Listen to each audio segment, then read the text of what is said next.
I had two grandmas growing up, and they were mean.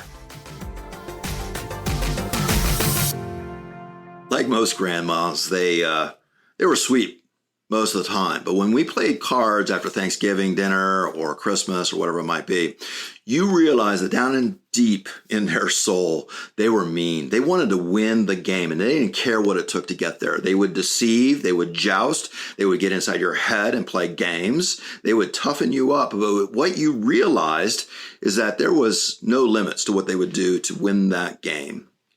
They would get knife in a bar fight type of mean. So for survival, those kids had to figure out what was going on. How were they making their decisions? You discovered things that they were doing consciously, but also more importantly, what they would do unconsciously.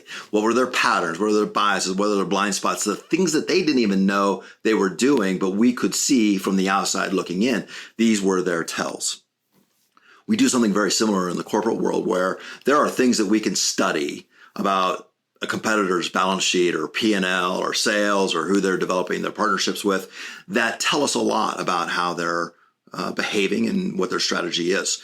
To go to the next level, however, you want to decode how they make their decisions. What do they do from a conscious perspective in their decision making? That tells us a significant amount.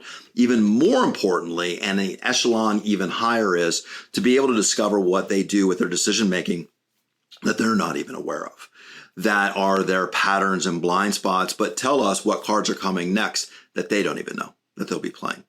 This is really powerful.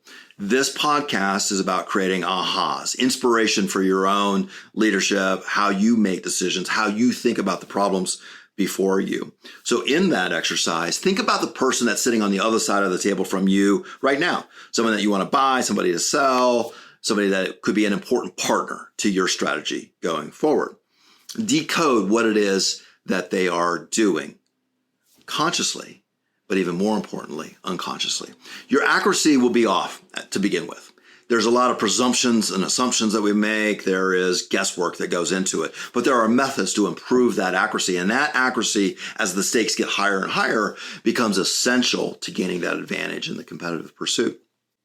The bottom line is this: beat grandma. Decode her decision making. What is it that she's doing that she's not even aware of? That's all for now. I'll talk to you soon.